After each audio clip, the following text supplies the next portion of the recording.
mundo enfrenta uma série de desafios ambientais e meninas e mulheres são fundamentais para ultrapassá-los a todos os níveis. Olá, bem-vindo ao EcoAfrica. Hoje vamos nos focar em grandes esforços de meninas e também de mulheres de todo o mundo.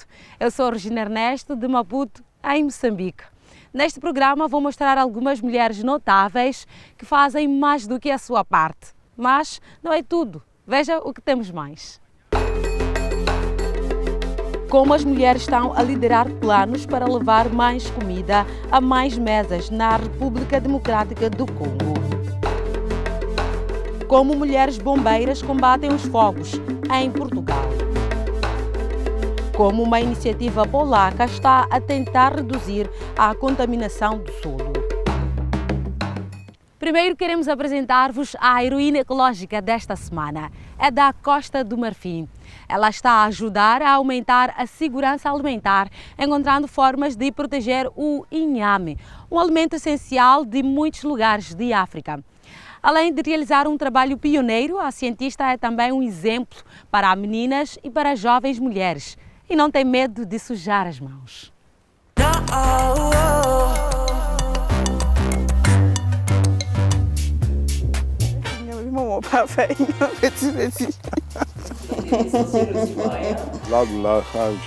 Eu sou Camara Jata. Sou a Jata Camara, tenho 27 anos e sou fitopatologista.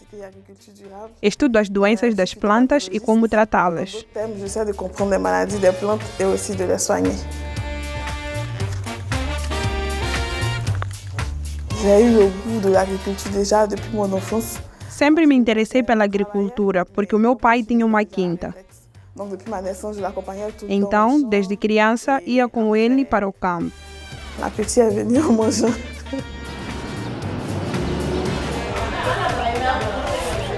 Je me suis dit pourquoi pas aller sur l'igname vu que chez moi à la maison. Pensei, por que não estudar inhame? Já que em casa estávamos sempre a comer e reparamos que, com o tempo, estragava-se cada vez mais depressa. Quando o inhame começa a estragar-se, as pessoas cortam a parte que está podre para tentar salvar o resto e o poderem vender ou comer.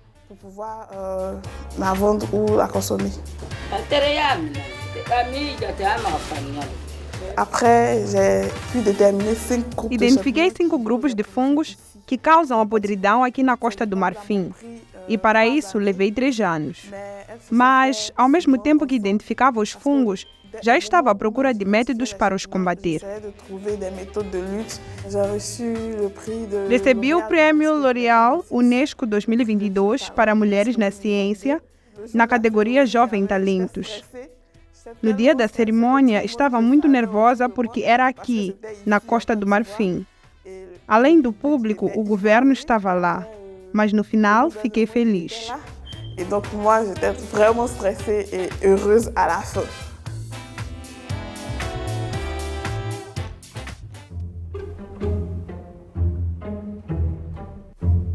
Le biopesticide, il est composé d'huile essentielle. A biopesticida que desenvolvi é feita de óleos essenciais, extratos de plantas e água, nada mais. As mulheres que vendem inhame ficaram surpreendidas por verem que existia algo do gênero e duvidaram que funcionasse. Estavam preocupadas que eu apenas molhasse os inhames, mas não obtivesse resultados e causasse mais perdas. Mas depois, ficaram felizes em perceber que tem uma alternativa que permitirá que o inhame dure ainda mais tempo. E eu fiquei feliz por contribuir com algo novo.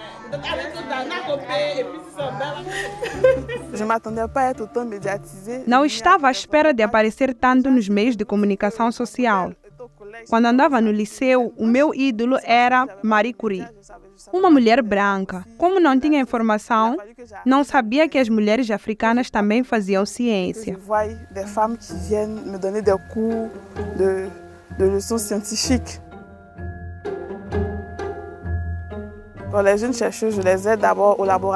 Ajudo jovens investigadoras no laboratório. A principal preocupação delas é o fato de serem africanas.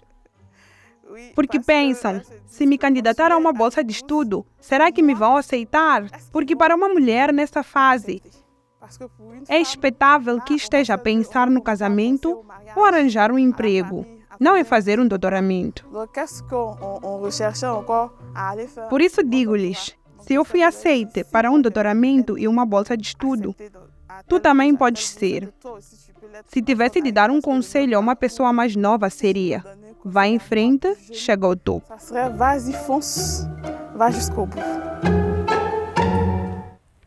O seu trabalho na proteção de culturas valiosas é um importante contributo para a salvaguarda da segurança alimentar.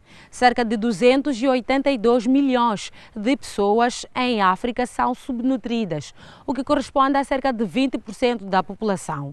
Os insetos podem ajudar. Sim, em várias partes de África, como o Congo, os insetos e as suas larvas são considerados iguarias. Vamos aprofundar o assunto. Esta palmeira já morreu, mas o seu toco pode conter um tesouro precioso. O Cobodzi Mopemba está à procura de imposse, ou larvas do gorgulho da palmeira. São um alimento popular na culinária congolesa.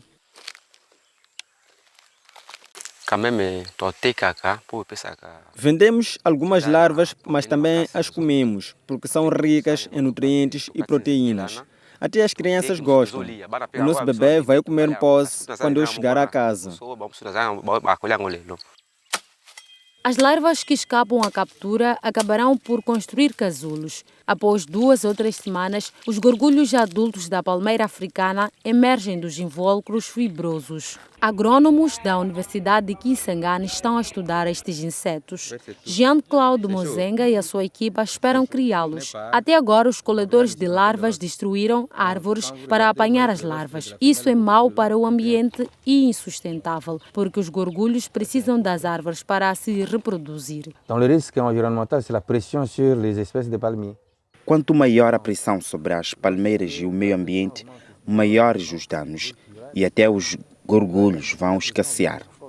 Se encontrarmos uma maneira de criar um posse como fazemos com os outros animais, poupamos a natureza. On va reposer le milieu naturel et on va commencer à le produire à côté de maison comme on le fait avec les poules et les autres. Um posse é uma fonte comum de proteína no Congo. A maioria é colhida nas palmeiras em áreas rurais. A atual população de 100 milhões deve duplicar até 2050. Isso significa que a procura por alimentos vai aumentar drasticamente. Segundo projeções do nutricionista Claude Muhigo, cerca de 1/5 da população do país estará em segurança alimentar nos próximos 6 meses. Muhigo trabalha na FAO, a Organização das Nações Unidas para a Agricultura e Alimentação.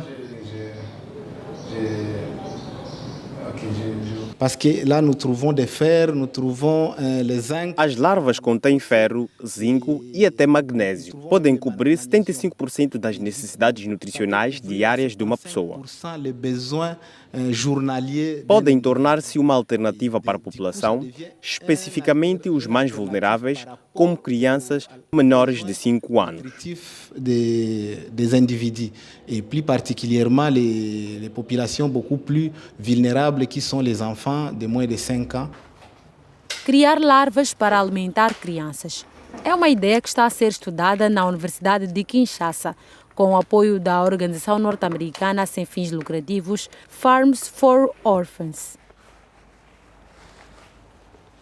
Uma vez produzida a quantidade suficiente, a maior parte das larvas será servida em cantinas ou vendida em mercados. As restantes vão transformar-se na próxima geração de besouros. Nous sommes en train de tester tout ce qui est déchets agricoles. Estamos a testar todos os tipos de resíduos agrícolas. São baratos e eram desperdiçados. Queremos usá-los para cultivar as larvas. Isso também reduzirá o custo de produção. C'est l'une des alternatives qui peut diminuer le coût de production. Este orfanato em Kinshasa é um potencial beneficiário do programa. Hoje, os investigadores estão a ajudar a preparar uma refeição para as crianças. Não é fácil dar uma alimentação equilibrada aos mais novos. Além do feijão, a maior parte dos alimentos ricos em proteínas é importada e de baixa qualidade.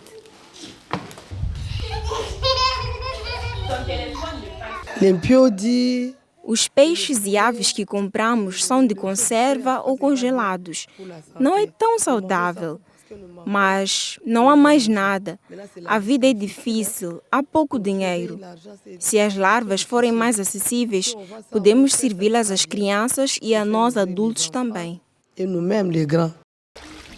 Depois das larvas serem lavadas, são abertas para que não inchem ao ser cozinhadas. Uma das receitas mais tradicionais leva cebola, colorau e outros vegetais locais. E é servida com fufu feito de milho de mandioca. Por favor, traga mais para eu comer com os meus amigos. A ONG Farms for Orphans quer estabelecer cooperativas de mulheres com o objetivo de criar larvas. Isso tornaria a proteína mais disponível e acessível. Outro problema que cada vez mais países enfrentam na Europa, bem como em outros lugares do globo, é o crescente risco de fogos florestais. Isto devido ao aumento das ondas de calor. Países do sul da Europa, como Portugal, foram os mais atingidos. Combater os fogos continua a ser uma tarefa vista como masculina, mas isto está a mudar. Combater fogo com fogo pode parecer contraditório, mas é exatamente para isso que esta equipa está a ser treinada.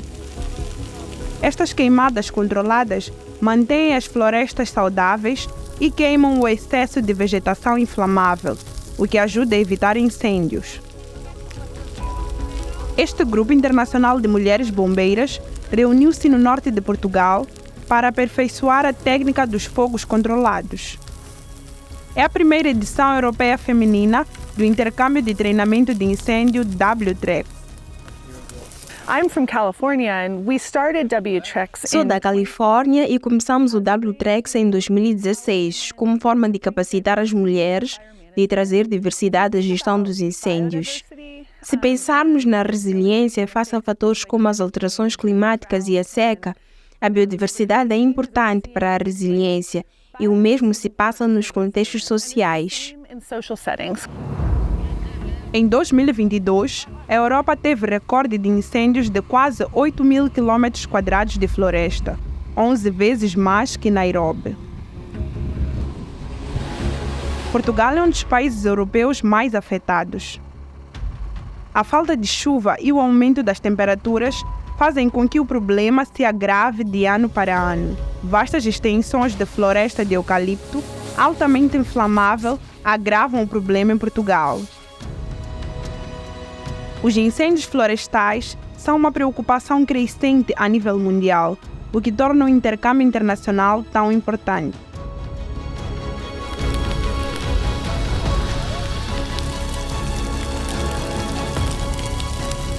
O que eles estão a aprender aqui, essencialmente, é o fogo tradicional, portanto, é o fogo que era usado pelos nossos antepassados para a renovação das pastagens e, de alguma forma, para controlar os combustíveis. E o que elas estão aqui a aprender é técnicas de fogo tradicional, essencialmente. Mas a formação é mais do que aprender a apagar ou controlar incêndios. Permite também aos participantes que se tornem pioneiros da sua área de trabalho. Destas áreas que anteriormente se considerava uma especialização. O combate de incêndios é tradicionalmente um mundo masculino. Venho de um país onde a participação das mulheres era limitada a escritórios e não o terreno.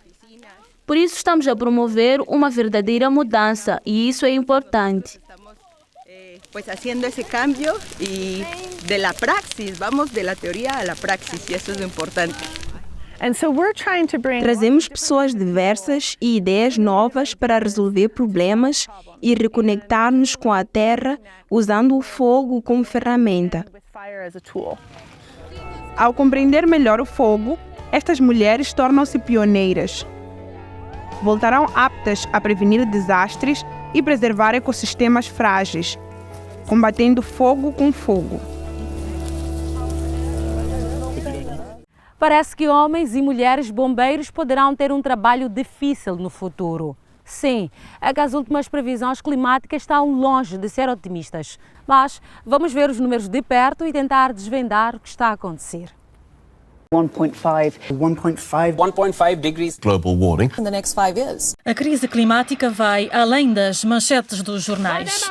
Enquanto muitos previam, em média, um aumento de 1,5 graus até 2027, isso já aconteceu.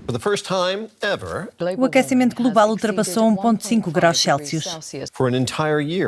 Pensava-se que este limiar seria atingido nos próximos anos ou década, mas cientistas publicaram recentemente dados que mostram que já ultrapassamos este valor.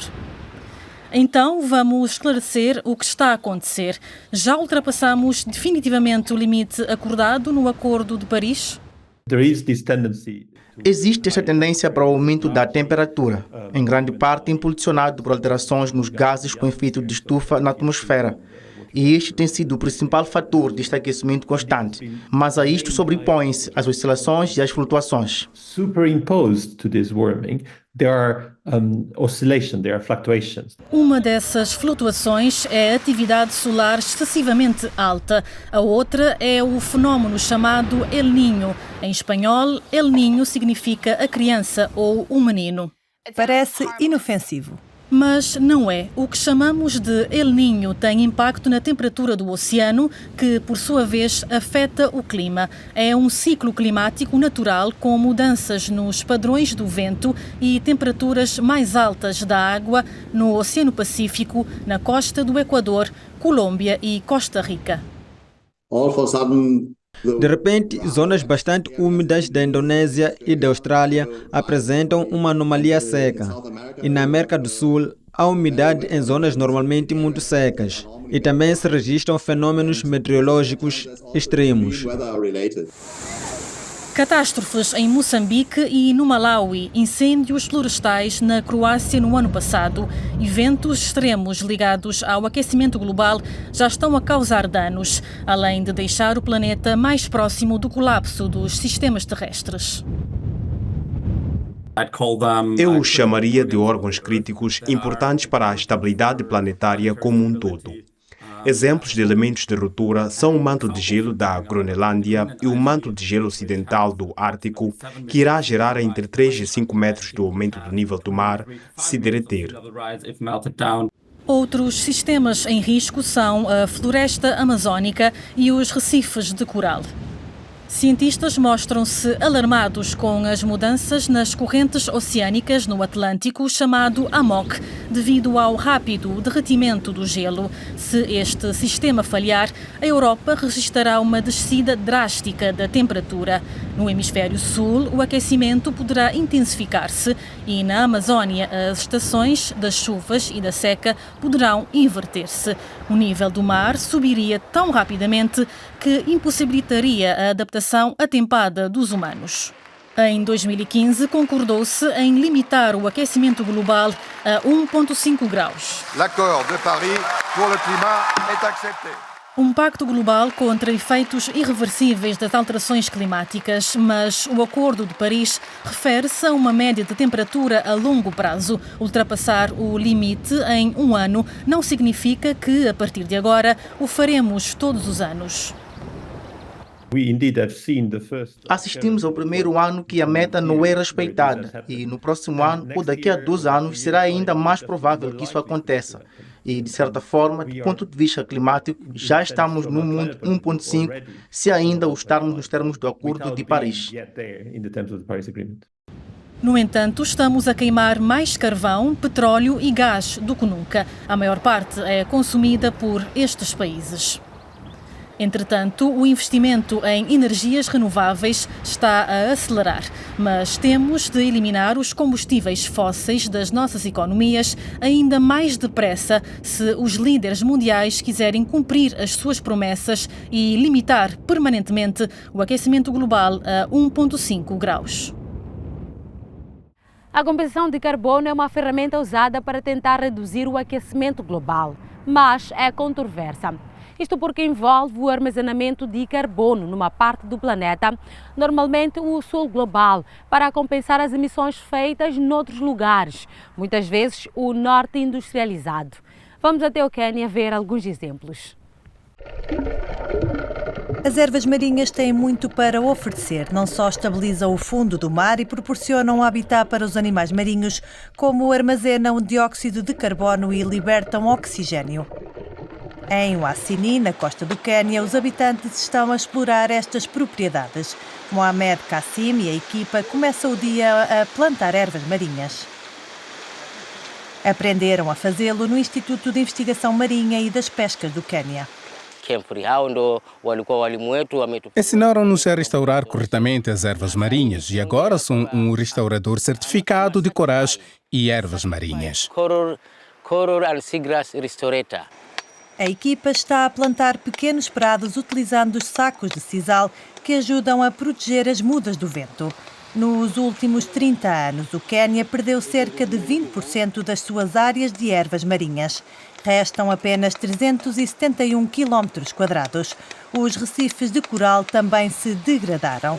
Em Ouassini, os habitantes começaram a tomar medidas há uma década e estão impressionados com os resultados.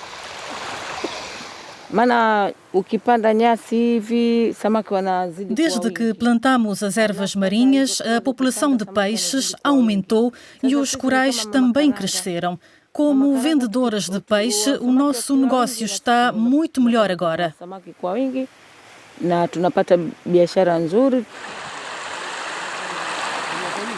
O próximo objetivo da equipa de Kassim é beneficiar do comércio de emissões de carbono.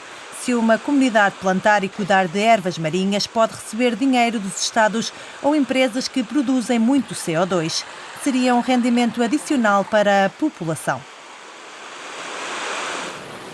É o que já se faz em Gazi com as florestas de mangais protegidos e replantados regularmente.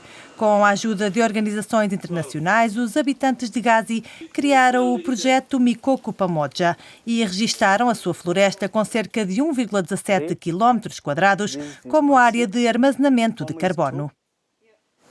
O projeto Mikoko Pamoja é uma iniciativa da comunidade que se destina à conservação e proteção dos mangás através da venda de créditos de carbono.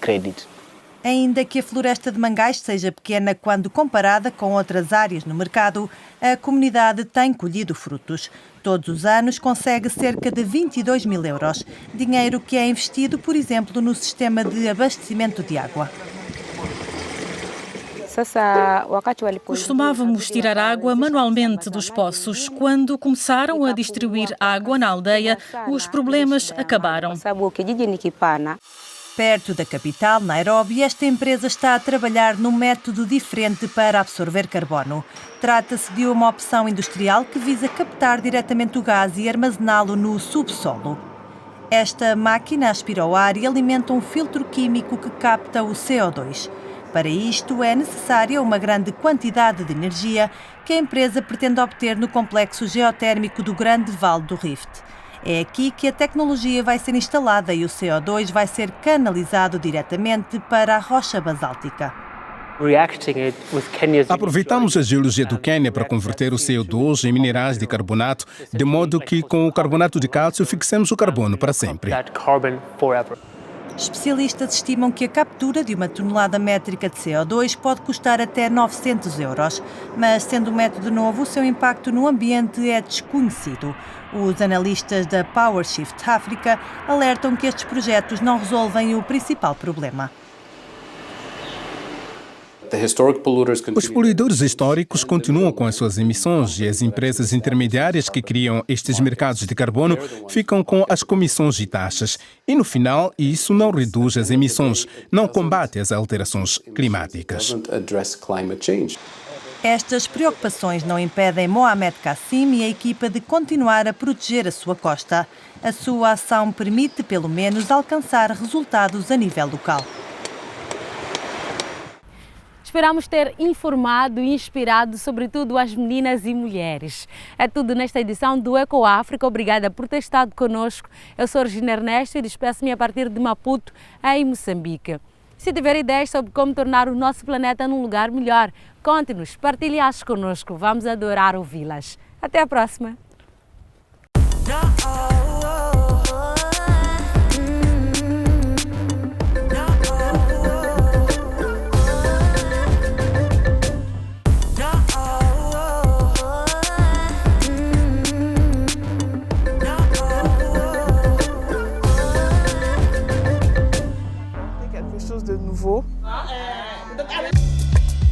Perdeu um programa? Não há problema. Temos novidades. No site dw.com/pt/EcoAfrica pode ver o que se passou no EcoAfrica da semana passada.